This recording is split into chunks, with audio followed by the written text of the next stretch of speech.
Mesdames, Messieurs, une première information. Zigzag Café va continuer avec Herman Petigna parce que le succès est de plus en plus grand.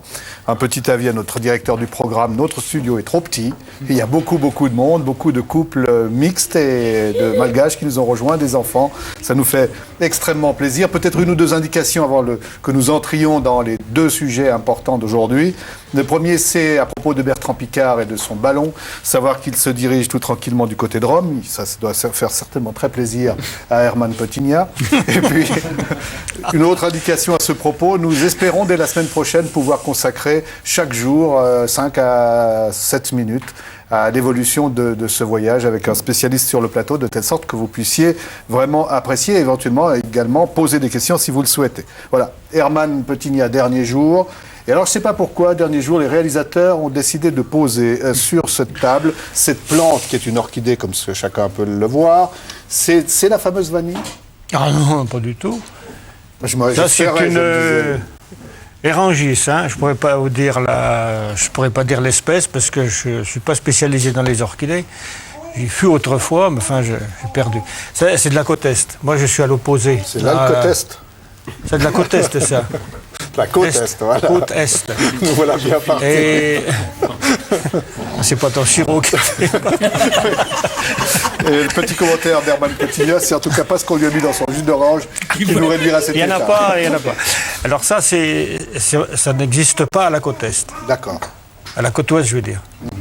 Alors, simplement pour rappeler quand même qu'Herman Petigna est un grand spécialiste des arbres et des plantes de Madagascar, qu'il est en relation avec de nombreux chercheurs des universités, qu'il fait un travail sur place qui est extrêmement important et qu'aujourd'hui nous allons rappeler cela et surtout tout à l'heure nous allons parler des Malgaches en Suisse, des Suisses à Madagascar et des Suisses qui ne sont plus Suisses mais qui sont toujours à Madagascar. C'est bien ça. Ouais, voilà, ça va comme ça.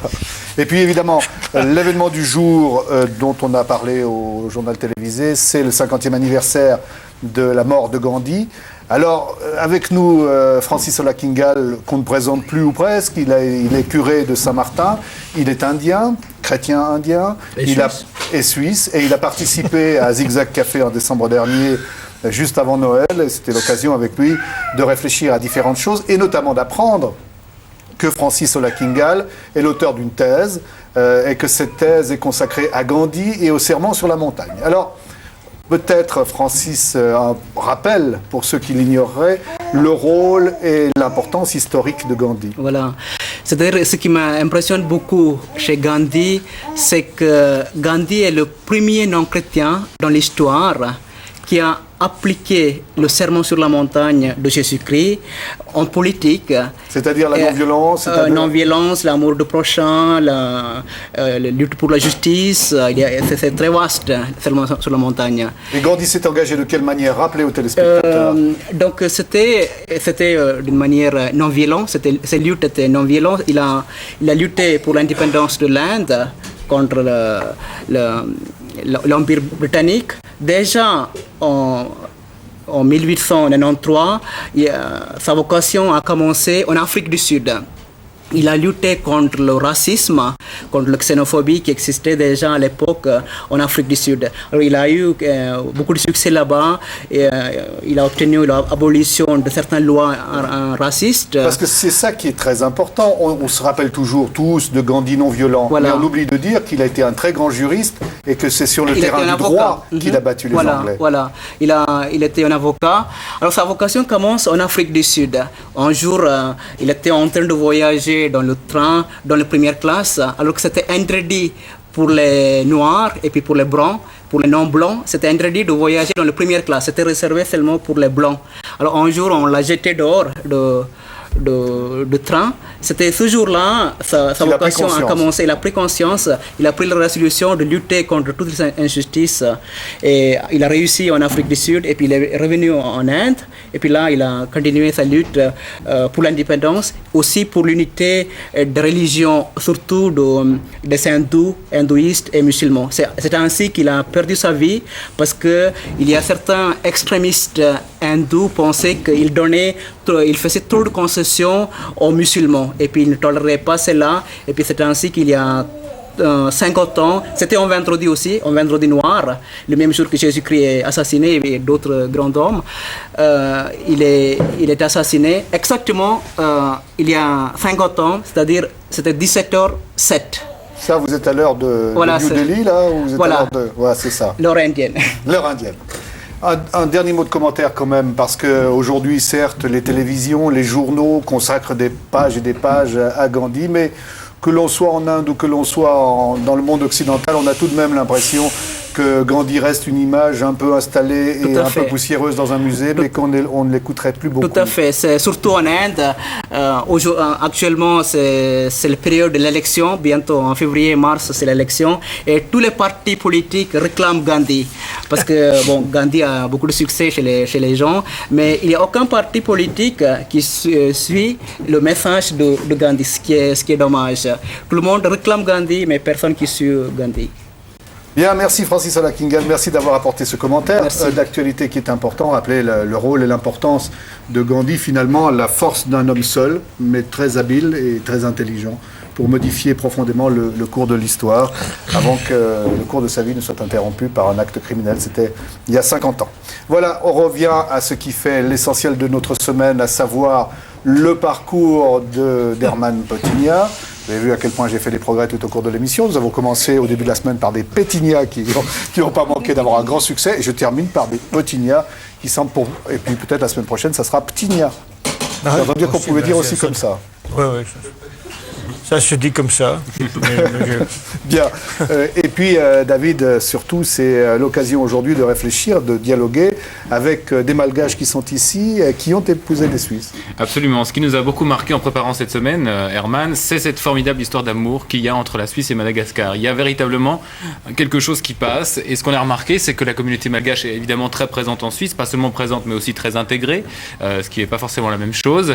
Et inversement, il y a de nombreux Suisses, à l'image de vous, Herman, qui sont là-bas. Donc on a été un peu à la rencontre de ces différents couples mixtes, comme on les appelle, et nous partons du côté de Benia, dans un lieu dit la Fontaine aux ânes. Non, je ne vous regarde pas, Alex. Si Madagascar est un petit coin de paradis, la Suisse, elle, cultive le fruit défendu. Les deux contrées avaient donc tout pour s'entendre. Il y a 27 ans, Robert Dessier, vaudois, part à Madagascar comme coopérant. Coup de foudre pour ce pays qui se cache derrière l'Afrique et pour une femme qui se cachait, elle, derrière les arbres fruitiers. Adam et Ève fondent une famille, ils ont 2 enfants et après 7 ans de vie au soleil, rentrent dans le canton de Vaud, à Benia. Depuis 20 ans, Honorine travaille aux côtés de son mari. Oui, bonjour madame, Zigzag Café au téléphone, ce serait pour une commande. Oui, bonjour monsieur, oui. Qu'est-ce que vous pouvez me proposer comme produit? Oh, nous vendons du jus de pomme, du vin, du rouge et du blanc. Quel est le meilleur? Vous le goûtez de temps en temps?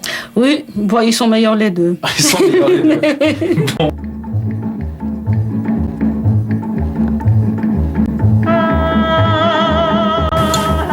« 20 ans à se passer des bouteilles avec le sourire sur fond de musique malgache. Honorine et le raisin ont au moins un point commun, tous deux sont fruits du soleil, même si tous deux craignent un peu le gel. Il fait pas chaud aujourd'hui, hein? Non, il fait très froid. Vous vous y faites à la température helvétique? Non, pas du tout. Vous préférez retourner dans le climat malgache? Oui. Vous y retournez régulièrement? Oui, tous les 2 ans. Et qu'est-ce que ça vous fait d'y retourner? Ah, ça me fait du bien. Ça, je me ressource, je vois la famille et tout ça, quoi. Je me gorge de soleil et puis après, quand je suis gorgée de soleil, je reviens. Bonjour. Allez, Philippe. Adieu, Honorine, ça va? Ça va, voilà. Bonjour, madame. Elle est très douce comme toi? Ouais, elle est très douce comme moi. Très douce comme toi. Fils? Oui. Voilà. Tu vas bien, comment? Ça va bien. Tu supportes la bise. Bon, ma fin, je m'habille. Et alors Honorine, quand vous retournez du côté de l'océan Indien, où il n'y a pas de glaçons, quand vous allez voir vos copines, qu'est-ce que vous leur dites sur la Suisse? Ah, sur la Suisse, je leur dis que c'est un beau pays, un pays riche, mais un pays froid. Et comment ils sont les Suisses? Comment vous les décrivez? Ouais, les Suisses, c'est des gens qui se méfient beaucoup. Hein. Il faut insister pour avoir leur confiance. Mais une fois qu'on a leur confiance, c'est bon. Oui, à votre santé. Et lorsqu'on est femme de vigneron, la confiance se gagne avec certains arguments. À votre santé. Voilà, merci d'être sur ce plateau. il faut préciser une chose, vous vous êtes rencontrés à Madagascar. Oui, c'est ça. Est-ce que vous avez essayé de retenir votre mari à Madagascar? Oui, tout à fait. J'ai essayé, mais j'ai pas pu. Oh, vous avez... Dites-nous quand même, elle a essayé pendant un certain temps quand Elle a même. quand même réussi à me garder là-bas de 69 à 77, Ouais, c'est-à-dire près de 8 ans. près de 8 ans. Et puis ensuite, pour tout un tas de raisons, il a fallu revenir. L'éducation des enfants, enfin plein Bien de sûr. raisons familiales. Bien sûr. Est-ce Vous, oui. Ce qu'on peut dire aujourd'hui, c'est que votre cœur est largement retenu là-bas au point que vous envisagez d'y retourner, voire pour un petit moment. Tout à fait, on a un pied ici, un pied là-bas, ça c'est sûr. Et vous pourriez imaginer d'y passer par exemple votre retraite? Absolument, ouais, peut-être pas une retraite à ne rien faire, une retraite active, on a des idées, on a des projets. Est-ce que vous pourriez par exemple planter de la vigne là-bas Ça a déjà été fait par des Suisses. Ouais. Moi-même, je me suis trouvé à un moment donné dans une usine de jus de fruits où on faisait du jus de raisin en collaboration avec un programme de Ouais, mais le jus de coopération. fruits intéresse nettement moins M. Pétignat. Hein. Peu. Peu. Ou alors il faut un peu de rhum dedans. Oui. Oui, c'est ça. Mais bon, je pense pas avoir le droit de dire qu'on distillait aussi. Ouais, j'imagine. Madame, rappelez-nous, quand vous êtes au bout de 7-8 ans, vous rentrez en Suisse tous les deux parce qu'il y a ce que dit votre mari, l'éducation des enfants et puis d'autres obligations. Les premiers jours, lorsqu'on est à Bonia, comment est-ce que j'aime beaucoup Bonia, j'ai rien contre les gens de Bonia, mais le premier jour où l'on se retrouve à Bonia, comment est-ce qu'on le vit quand on a quitté la grande île? D'abord, tout le monde est blanc. Oui, c'est- Ça frappe quand on vient de Madagascar. Hein. Et puis ça paraît comme ça, excusez-moi, bête, mais c'est vrai. Hein. Bien Tout à coup, tout ce qui est autour de moi était blanc. Puis je disais à mon mari, mais ils sont tous blancs ici. Ils sont en Il me mauvaise dit, santé. Puis après, il y avait la neige. Oui, oui. Alors c'est la première fois que j'ai vu la neige. Alors le premier jour, je me suis assise devant la fenêtre, regardais tomber la neige toute une journée. Puis après, je suis sortie, puis j'ai sorti un pied, histoire de savoir un peu comment parce que je ne savais pas. Puis j'ai pris une pincée, j'ai goûté parce que je croyais que c'était salé ou comme ça. Hein. Voilà quoi. Puis après, j'ai attendu. Puis au bout d'une semaine, j'ai demandé à ma belle-mère, mais quand ça s'arrêtera? Parce que pour moi, une semaine de neige sans le soleil, c'était beaucoup. dur, oui. Mais je ne savais pas que ça durerait 3 mois, quoi. À partir de quel moment vous avez senti que cette fois, ça y est, vous étiez quand même bien installé à Bonia? Ça a dû prendre quand même un certain temps. Ah oui, 3-4 ans. Oui. Oui. C'est-à-dire quand on sait, je parle pour moi, hein, quand je savais que les années c'est fragmenté par des saisons, là j'ai compris qu'il y a l'hiver et tout le reste, et puis j'attendais Le l'été. printemps et l'été, surtout l'été. Voilà, surtout l'été. Et puis une fois que j'ai compris ça, je m'adaptais, et puis voilà quoi. Quand on revient à Bonia, qu'on va y être vigneron, et qu'on a une épouse, une femme qui est malgache, comment est-ce qu'elle est acceptée dans la communauté? Comment est-ce qu'elle a été reçue selon vous? Est-ce qu'on a fait des remarques? Est-ce qu'on s'est intéressé? Est-ce qu'on lui a posé des questions? Au contraire, il y avait une certaine distance. Je pense pas qu'il y ait eu une de distance. Nous, on n'était pas omnubilés par cette question, en fait. On ne se posait pas vraiment cette question. Je crois que le moment où les enfants sont rentrés à l'école, c'était un magnifique moment d'intégration, parce que là, tout d'un coup, on est en contact avec plein de jeunes couples. Dire qu'il y a eu des problèmes, non, je crois pas. Je crois qu'effectivement, comme elle a dit tout à l'heure, il y a peut-être un peu de méfiance au départ, et puis qu'on a quasiment des preuves à faire. Puis la femme du vigneron, elle a un rôle important dans l'exploitation. Vous avez dû lui apprendre beaucoup de choses. Oh, j'ai pas eu grand-chose à lui apprendre. Non. À Madagascar, on a l'habitude des familles nombreuses, de faire la cuisine pour beaucoup de monde. Je sais qu'au vendange, elle se débrouille parfaitement, avec 25 personnes à nourrir, sans avoir besoin d'aucune aide. On a senti dans le reportage de David tout à l'heure, il fait froid de nouveau. Là, vous comptez les jours. Ça veut dire quand est-ce que... Ça va, je comprends comment ça marche, alors ça, je suis rassurée. Moi, je voudrais juste qu'on pose une question à Mavo. Vous pouvez prendre le micro. Vous avez suivi la semaine avec nous et vous nous avez raconté hier, hors antenne d'ailleurs, que lorsque vous étiez arrivé en Suisse, le premier problème que vous aviez eu, c'est que vous étiez au fond peut-être trop gentil. Voilà, en fait, je voulais juste dire que chez les Malgaches, quand même, la gentillesse, on pourrait dire que c'est dans les gènes, quoi. Alors, quand on est venu ici, c'était vu un peu autrement, c'est-à-dire on a perdu cette valeur que nous, on donne de la gentillesse, parce que je peux donner un exemple. Par exemple, à Madagascar, si on est bien, on voit quelqu'un qui est très gentil, on n'ose même pas lui faire du mal. Alors que ici, je dirais que quand on nous voit gentils, c'est carrément une faiblesse. C'est-à-dire, il a perdu cette valeur de la gentillesse. Alors, moi, dans mon expérience, je me suis dit, bon, alors, pour être adapté ici, il faut utiliser... Il faut être un peu dur, c'est ça, vous vous êtes dit? Non, pas tellement, mais il faut plutôt, je pense, essayer de ne pas être gentil avec tout le monde, mais savoir limiter cette gentillesse et donner à quelqu'un qui le mérite. Merci. Vous avez eu cette même expérience? Au départ, Non, pas vraiment, mais j'ai remarqué que les Suisses, ils sourient pas beaucoup. Non seulement ils sont blancs, mais ils sourient pas. Non, mais c'est vrai, hein, parce que nous, on dit bonjour, on sourit, puis on fait la petite causette. Bien sûr, ouais. Et puis j'ai remarqué effectivement que quand on sourit naturellement, pour moi c'est naturel de sourire.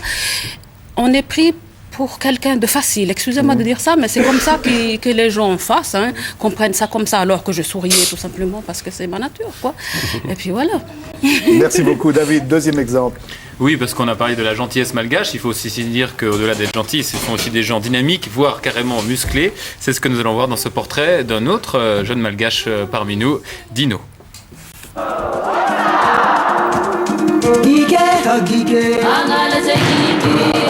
Vous n'êtes pas dans une salle de gym de Madagascar, mais en plein cœur de Lausanne, où une partie de la communauté malgache se retrouve plusieurs fois par semaine pour taper le ballon.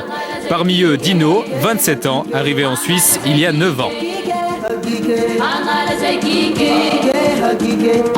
Sa manière à lui de s'intégrer à la Suisse, c'était d'épouser une femme bolivienne, Claudia, avec qui il a eu 2 enfants, Kylian et Eric. Un foyer ensoleillé qui rayonne dans la région de Nyon. Dino a noué des relations en étudiant et grâce à son travail dans une chaîne de restaurants où il est premier assistant.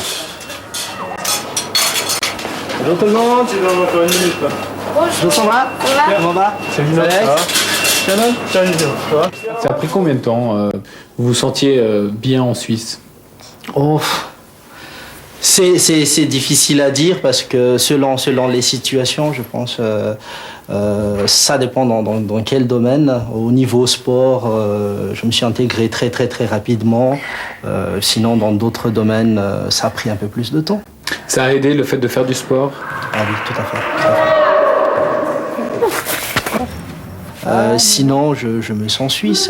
Non, je me sens plutôt être délaissé un petit peu par rapport à cette vie dans la nature, ce qui m'amène d'ailleurs quand je rentre là-bas à faire les folies que les gens ne penseraient pas que je vais pouvoir le faire, genre marcher à pieds nus, pousser le tracteur, pousser la voiture, aller dans la boue, dans la forêt, c'est quelque chose qui manque un petit peu, ce contact-là.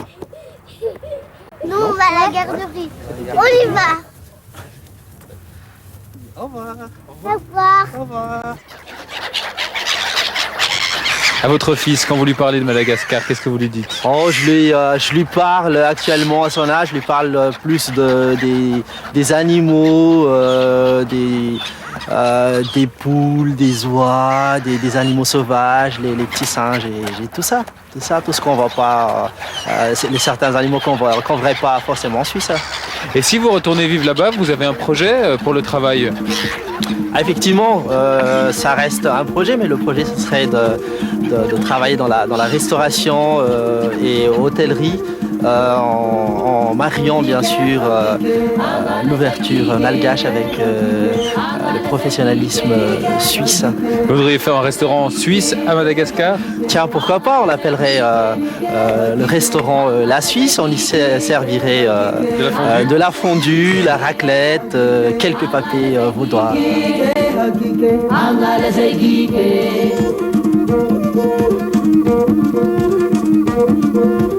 Bon, avant qu'on dialogue avec notre invité, peut-être la réaction d'Herman Potigna. Je suis sûr que vous êtes ravi, vous qui voyez le projet d'avoir un restaurant suisse avec la fondue, la raclette. Pourquoi pas? Il y a des gens qui n'ont... Ma femme, elle a un restaurant. Oui, oui. Alors, c'est pas grand. On peut accueillir une trentaine de personnes. Mais très souvent, 2 fois par mois, on nous demande la fondue. Bien qu'on n'ait pas de fromage. Oui, c'est évidemment un handicap. Alors, on a un gros handicap. On fait la fondue, je crois qu'Alex l'a vu, avec du fromage de chèvre. Ça serait le meilleur d'après. C'est très bon, c'est plus corsé, c'est plus présent. Non, c'est vrai que notre J'aime fondue. beaucoup l'expression d'Alex, c'est plus présent. Oui, c'est plus présent, ça a du caractère. C'est vrai qu'après, on a l'impression de manger presque une douceur avec la fondue d'ici. Surtout avec les quantités de maïzena que la plupart des restaurateurs y ajoutent. Vraiment, je vous recommande vivement la fondue malgache au fromage de chèvre. Dino, qui nous a rejoint sur le plateau, Dino avec la famille qui est réunie. Il y a Kylian qui est très sage là-bas, merci. Dino, quand on élève une famille dans cet esprit-là, est-ce qu'on songe un jour retourner à Madagascar ou respectivement en Bolivie, ou est-ce qu'on est là pour s'installer ? Tout d'abord, on y songe forcément. Il y a l'appel de la forêt. Je dirais qu'il rentre quand même en jeu à ce niveau. Pour le moment, on est là, on se sent bien. Et il y a quand même le projet de rentrer un jour. Que ce soit à Madagascar ou en Bolivie, on ne sait pas encore. Voilà. Votre épouse est bolivienne, elle est à côté de vous. Claudia, dites-nous juste en un mot, vous avez déjà été à Madagascar ? Oui, une fois en vacances, ouais. Et comment ça s'est passé ? Ah, très bien, c'est magnifique. Enfin, c'est un peu comme chez nous, moi je dirais. Ce sont 2 pays du soleil où la famille a une valeur très importante. Ouais. C'est son point commun. Voilà. Cette famille que vous êtes en train de développer. J'ai l'impression que les enfants vont rester pour être à la télévision, en tout cas. Une façon d'essayer de s'approprier le micro qui ne trompe pas, là. Bon, alors écoutez, on va maintenant vous présenter, n'est-ce pas Alex, une personne importante dont on aurait bien voulu pouvoir compter sur la présence cette semaine. Oui, il y a eu une grande absente. En fait, je crois que c'est un peu par pudeur qu'Herman disait je voudrais repartir parce qu'il pleut, qu'il y a les fleurs. C'est aussi parce qu'il voudrait bien être avec Simone, avec sa femme. Et c'est vrai qu'il en a parlé tout à l'heure. Les rapports entre malgaches et européens, que le mari soit blanc ou vice-versa, sont des rapports d'équilibre. Ça n'a pas ce rapport de sujétion qu'on peut avoir dans d'autres civilisations, dans d'autres structures.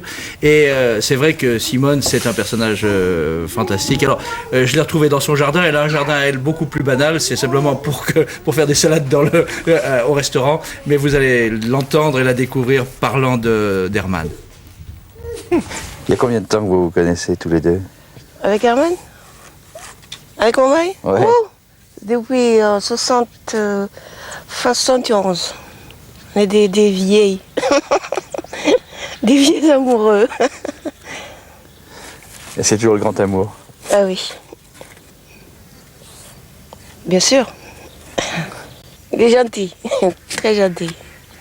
Il est courageux aussi. Eh oui. Très courageux. Mais la preuve, s'il était feignant et on n'a pas pu faire tout ce machin-là. Oui. Ça fait quand même une bonne vingtaine d'années qu'on est à Tuliar. Hein. Donc on ne pense pas de les changer encore d'autres. Je trouve quoi. On est bien. Oui. Lui se sent malgache. Est-ce que toi, Simone, tu te sens un peu suisse? Moi, je suis suisse de papier. Parce qu'on s'est mariés légitimement.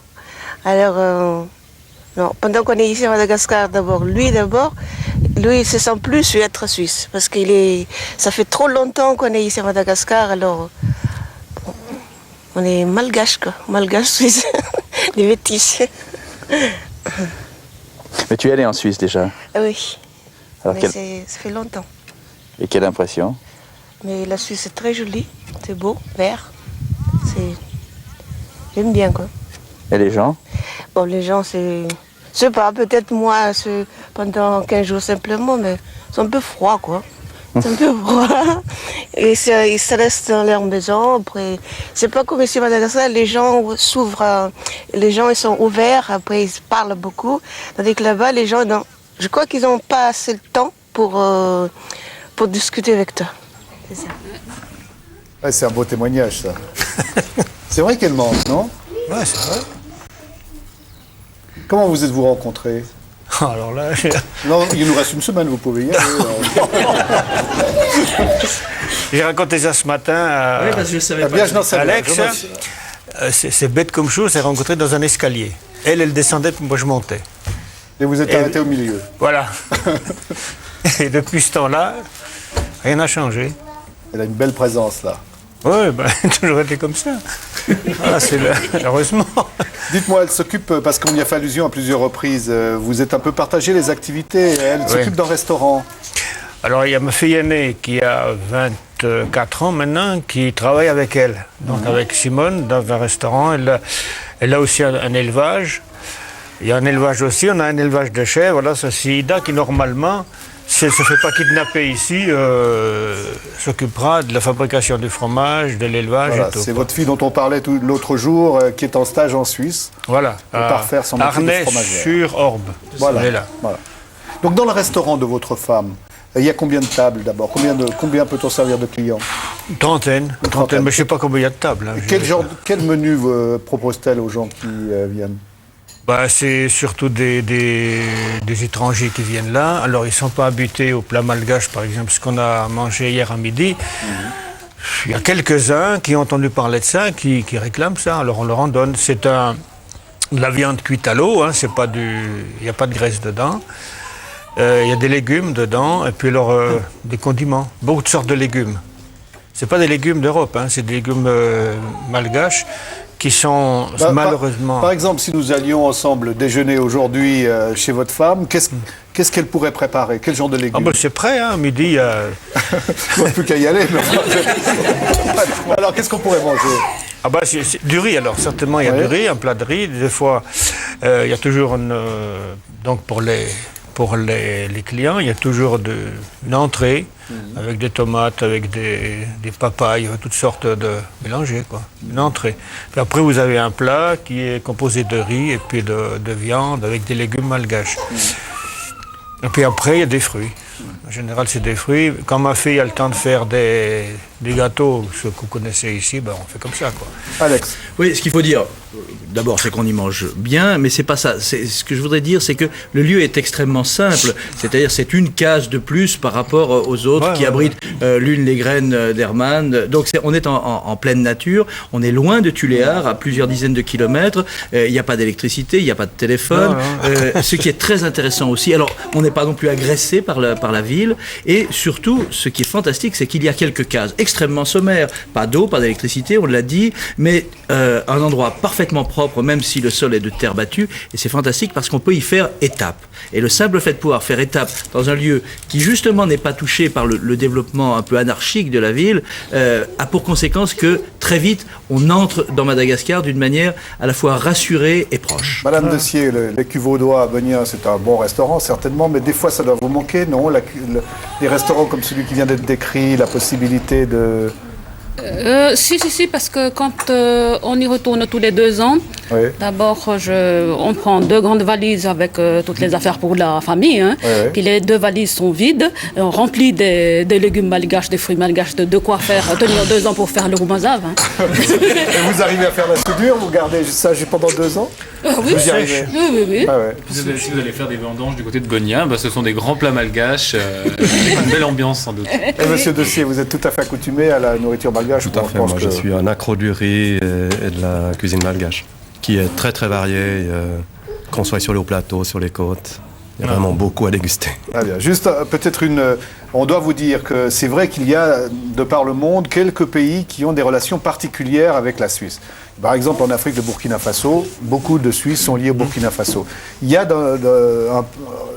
aussi, le même cas, c'est Madagascar. On est très frappé de voir à quel point, depuis le début de cette semaine, nous sommes sollicités par des quantités de gens qui nous démontrent qu'il y a des projets, souvent des projets simples, directs, non pas des grandes structures comme les affectionne Herman Petignac, mais des projets simples, et des gens qui ont eu un coup de cœur, comme vous avez eu un coup de cœur, comme beaucoup de gens l'ont exprimé. Alors, David, on a sur ce plateau trois groupes de jeunes. Oui, un échantillon, hein, parce qu'il y en a beaucoup. Il y a l'association notamment Princia, du nom d'une petite fille malgache adoptée par les Josserons. Alors racontez-nous, en une phrase, votre démarche, c'est vis-à-vis de l'orphelinat, d'où vous avez pu adopter Princia.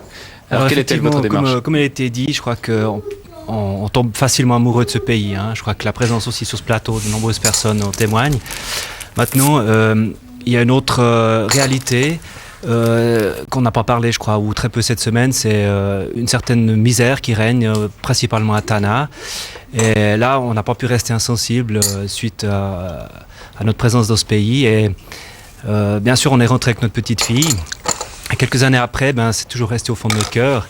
Et on s'est dit, mais à notre échelle, on peut faire quelque chose, je crois, simplement. Alors on a commencé tout seul, en famille, à faire nos cartons, à récolter des habits pour les enfants. Et puis petit à petit, en fait, les cartons se sont transformés en containers. Voilà, et aujourd'hui, vous devez remplir un container. Des personnes se sont jointes à nous et on a formé un petit groupe qui s'appelle l'association Princia. Voilà, donc si les gens veulent faire un geste, donc on a les coordonnées de toutes ces associations. Votre dernier, c'est 70 mètres cubes, c'est ça? Alors le container qui est parti est arrivé l'année passée, parce que pour nous c'est quelque chose d'important d'avoir le contact direct. Bien sûr. On sait qu'est-ce qu'on fait et où ça va. Il a passé la douane, il a passé tous les contrôles, il est arrivé là où il devait arriver. C'est des choses... Voilà, le dernier container c'était... C'est important ça. Ça n'arrive pas toujours. Ça n'arrive pas toujours. Et puis une autre mobilisation également chez les jeunes, oui. On peut juste rappeler, pour les 3 exemples qu'on va donner, vous pouvez nous téléphoner, nous vous donnerons les coordonnées des 3 associations pour que... si vous avez envie de vous engager avec elle, eh bien, vous puissiez le faire. Et puis passion pour Madagascar également chez les jeunes, avec notamment une jeune association MAP. Alors en quoi ça consiste ? Alors voilà, au début, nous étions partis dans la reconstruction d'un centre culturel et social à Tananarive. Et puis ensuite, là-dessus est venu se greffer que dans le groupe, on est 5 jeunes à avoir une formation d'ébéniste.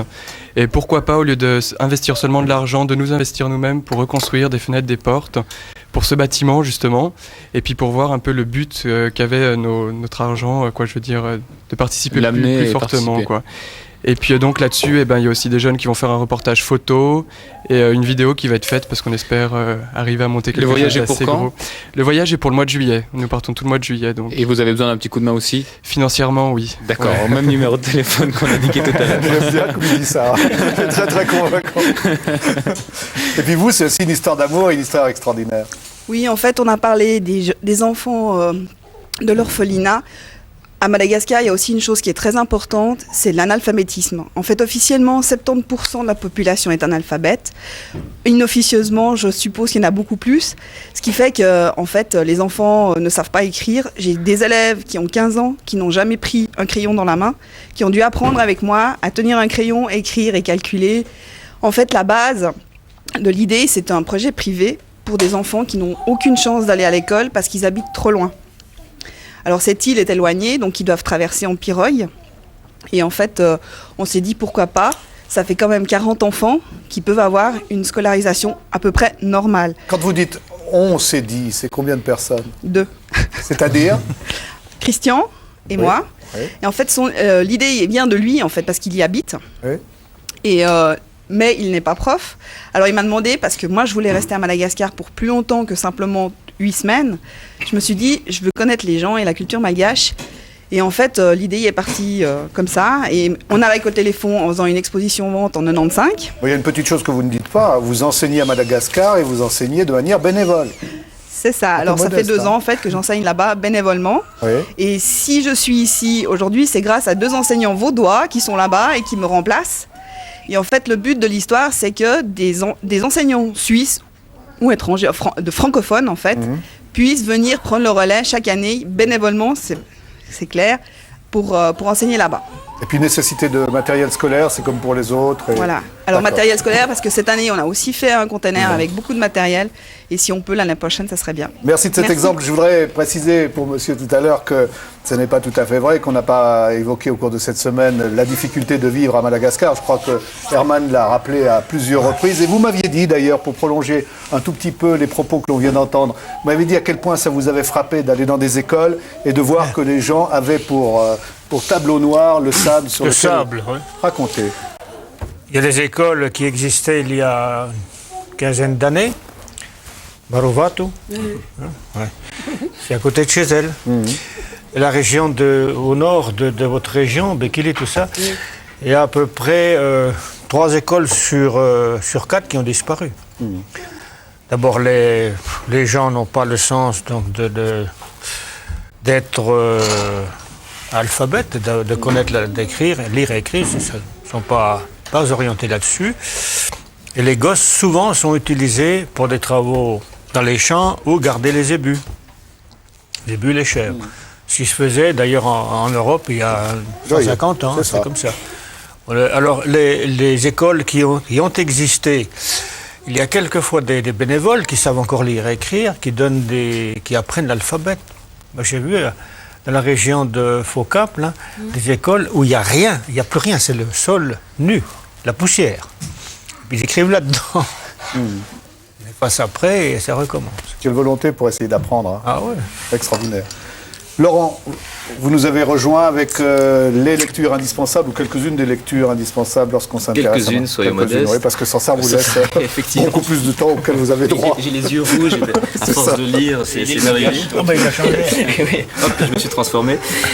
Alors oui, on va revenir un peu à l'émission de mercredi. On a parlé abondamment de l'anarchisme. C'est pour moi l'occasion de vous présenter ce livre de Bernard Thomas. C'est un livre incontournable, La belle époque de la bande à Bono. Alors je le présente parce que la bande à Bono, c'est un peu... vous le connaissez sans doute.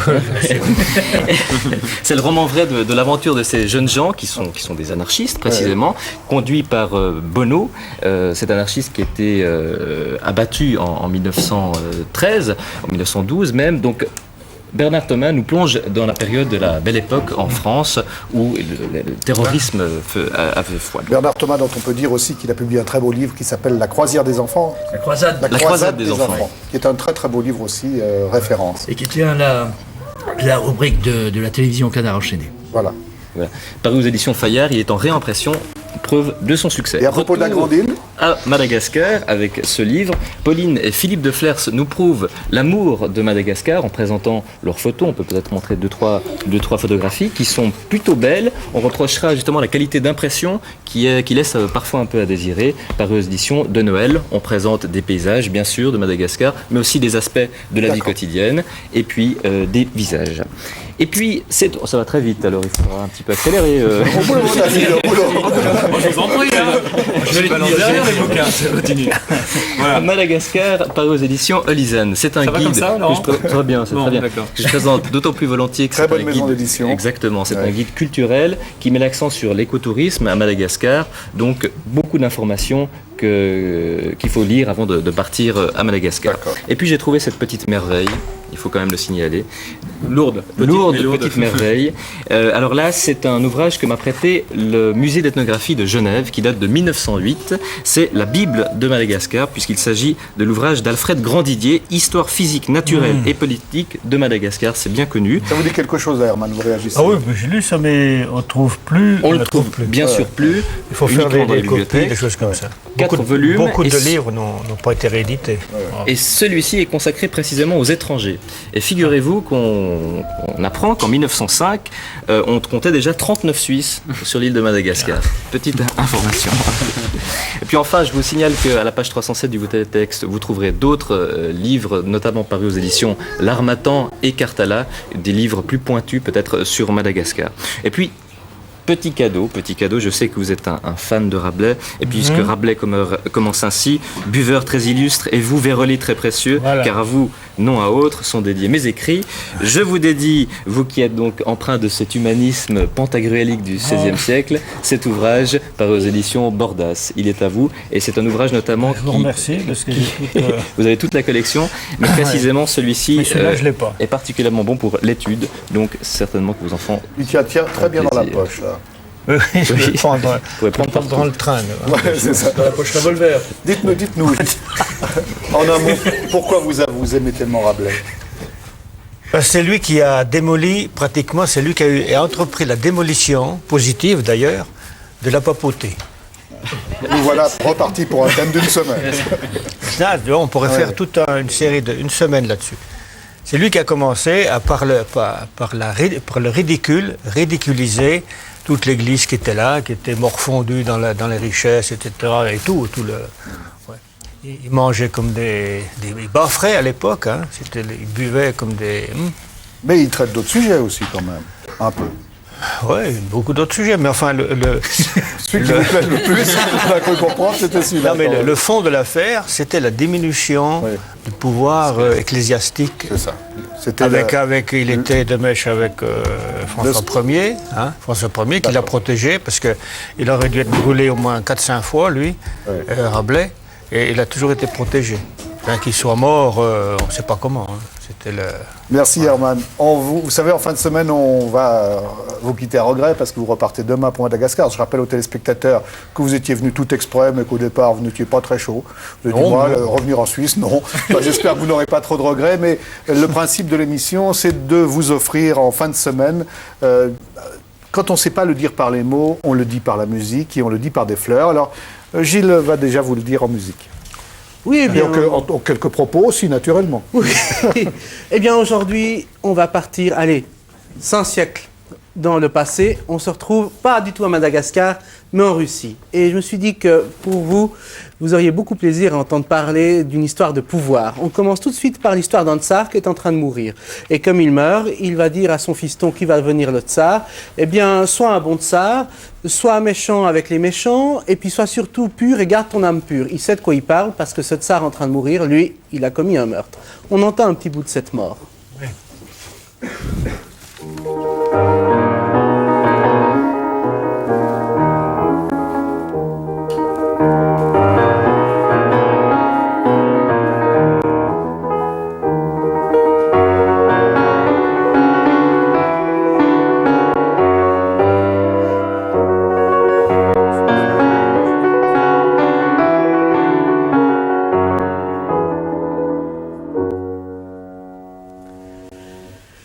Cet opéra s'appelle Boris Godunov.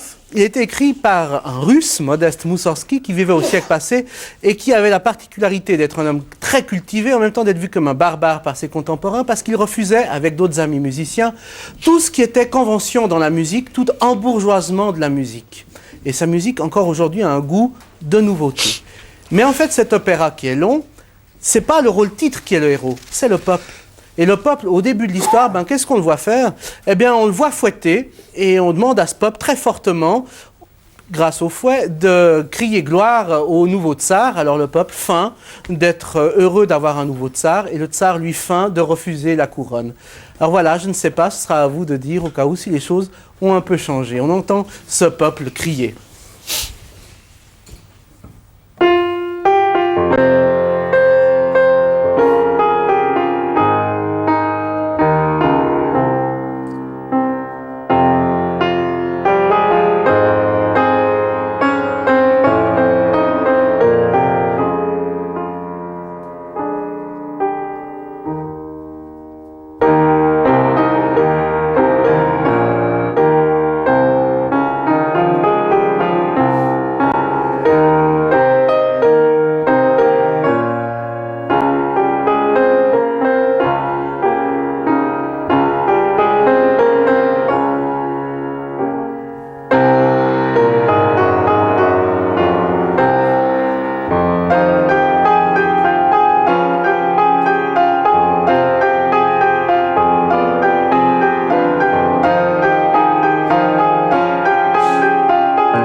Merci Gilles.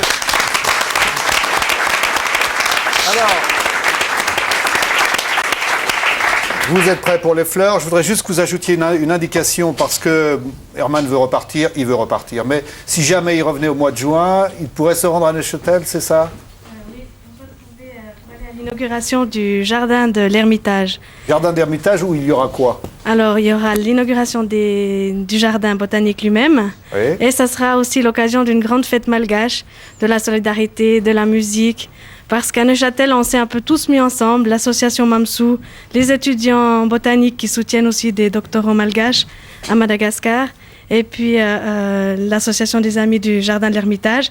Et on va faire une grande fête pour soutenir ces projets et pour présenter au public les trois serres. Voilà, sur, trois serres malgaches. La flore malgache. On peut préciser une chose, Herman tient à avoir des contacts avec des milieux scientifiques, des chercheurs. C'est une excellente occasion. Maurice vous propose de vous joindre à nous. Ouh là, c'est beau. Regardez ce qu'il vous a préparé. Herman, vous prendrez ça dans l'avion demain. Quel grand succès. Très pratique. Alors, Herman, j'allais dire, cher collègue, parce que c'est pas à vous que je vais apprendre que cette fleur s'appelle Gloriosa superba. Ouais, c'est un nom magnifique, Gloriosa. Glorieux et superba en plus, on en rajoute. Alors elle a la particularité, comme vous, Herman, de s'accrocher aux feuilles, et vous vous accrochez au pays malgache. Mais vous êtes quand même suisse. Et là-dessous, je vous ai préparé une petite croix suisse. Vous êtes suisse, pas complètement. Un peu un Suisse à sens unique, comme ça. Hein. Mais probablement que vous n'aimez pas tellement les sens uniques suisses, malgré tout. Non, voilà, je vous offre le sens unique. Dites-moi, vous avez vu? Où est-ce qu'il l'a pris? Oui, bravo. Je l'ai piqué. Merci Maurice. Bah, écoutez, quel beau cadeau. Hein. Merci en tout cas, Herman, d'avoir participé à ce programme. Vous aviez dit, je ne reviens pas en Suisse, alors le prochain rendez-vous, c'est quand? Oh, alors là, hors de question. Envoyez des cotes. Envoyez des cotes, oui, naturellement. Petite précision, vous allez être de retour à Madagascar fin de la journée de demain? Non, je pars en Allemagne maintenant. Demain pour l'Institut botanique de Heidelberg, avec qui je travaille depuis une vingtaine d'années. Et le collègue qui est là-bas, il est très malade. Alors je vais le voir avant que ça s'aggrave. Alors on peut préciser qu'Herman Potigna souhaite avoir des contacts avec les universités, qu'il travaille énormément sur le terrain et qu'il a beaucoup de données intéressantes pour tous ceux qui sont passionnés de ces questions-là. Et puis lorsque vous... Ouais, quand même, vous allez rentrer là. Ah, je sais rien, moi. Ça dépend aussi des copecs qu'on a dans la poche. Bien sûr. Mais à Madagascar, vous allez rentrer quand même. D'ici à Madagascar. Ah oui, ça. Il y a un billet quand même. C'est leur tour. Bah ouais, c'est ça. Bah écoutez, j'ai l'impression quand même que peut-être que vous reviendrez nous voir. Vous ferez comme Francis Olakingal. On vous accueillera avec plaisir à Zigzag Café. En tout cas, mille merci d'avoir fait le voyage et de nous avoir fait rêver à travers à la fois Madagascar et aussi l'anarchisme. Ça nous a fait beaucoup de bien.